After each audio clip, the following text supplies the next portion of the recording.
আমি দেশও বেচি না, দেশের স্বার্থ বেচি না। শেখ হাসিনা কারোর সাথে জেলাসি করে না। Sheikh Hasina father of the নেশনের মেয়ে, বঙ্গবন্ধু শেখ মুজিবের মেয়ে।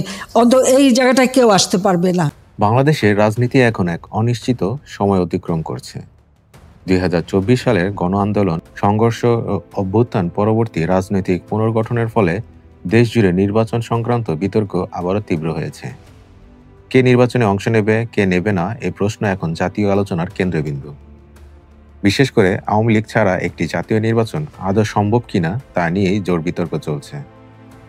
সম্প্রতি আওয়ামী লীগের জ্যেষ্ঠ নেতা ও সাবেক স্পিকার সাবের হোসেন চৌধুরীর বাসায় 3 জন বিদেশি কূটনীতিকের উপস্থিতি ঘিরে নতুন করে রাজনৈতিক উত্তাপ ছড়িয়েছে। কূটনীতিকেরা সেখানে গিয়ে কী উদ্দেশ্যে গিয়েছিলেন তা আনুষ্ঠানিকভাবে প্রকাশ না হলেও ঘটনাটি নিয়ে রাজনৈতিক অঙ্গনে নানা জল্পনা কল্পনা চলছে। সরকারের পক্ষ থেকে বলা হয়েছে এটি একটি স্বাভাবিক কূটনৈতিক সৌজন্য সাক্ষাৎ, কিন্তু বিরোধীরা মনে করছে এটি নির্বাচনের আগে আন্তর্জাতিক মহলে নতুন বার্তা বা সংকেত। এই সাক্ষাৎকারের সময়কাল ও প্রেক্ষাপট খুব তাৎপর্যপূর্ণ। নির্বাচনকালীন পরিবেশে এমন কূটনৈতিক যোগাযোগ স্বাভাবিকভাবেই সন্দেহ ও কৌতূহল জাগায়। প্রশ্ন জাগে, এটি কি শুধু সৌজন্য সাক্ষাৎ নাকি ভবিষ্যৎ রাজনৈতিক সমীকরণের ইঙ্গিত?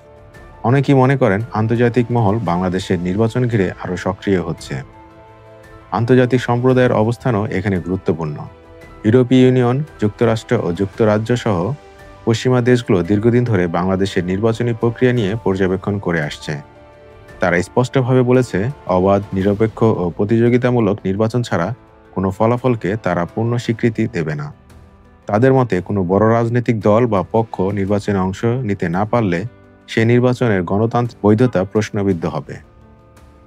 এই অবস্থায় আওয়ামী লীগ যদি নির্বাচনের বাইরে থাকে বা অংশগ্রহণে সীমাবদ্ধতা আসে, তবে রাজনৈতিক ও প্রশাসনিক বাস্তবতা পুরোপুরি পাল্টে যাবে। দেশের জনগণের বড় একটি অংশ ভোটাধিকার প্রয়োগের সুযোগ থেকে বঞ্চিত হতে পারে। ভোট দিতে না পারা বা ভোট দিতে না যাওয়ার মানে হবে গণতন্ত্রের অংশগ্রহণের মূল ভিত্তি দুর্বল হয়ে যাওয়া। নির্বাচনের স্বচ্ছতা, নিরাপত্তা ও প্রতিযোগিতামূলক পরিবেশ নিয়ে পশ্চিমা দেশগুলোর উদ্বেগ নতুন নয়। তারা বারবার বলেছে, কেবল রাজনৈতিক স্থিতিশীলতার নামে ভোটের প্রতিদ্বন্দ্বিতা সীমিত করলে তার ফল দীর্ঘমেয়াদী রাজনৈতিক অস্থিরতা হতে পারে। এ কারণে তারা বহুদলীয় অংশগ্রহণ নিশ্চিত করতে রাজনৈতিক সংলাপের আহ্বান জানিয়েছে। অন্যদিকে সরকার বলছে, স্থিতিশীলতা, উন্নয়ন ও সাংবিধানিক ধারাবাহিকতা রক্ষায় তারা দৃঢ় প্রতিজ্ঞ।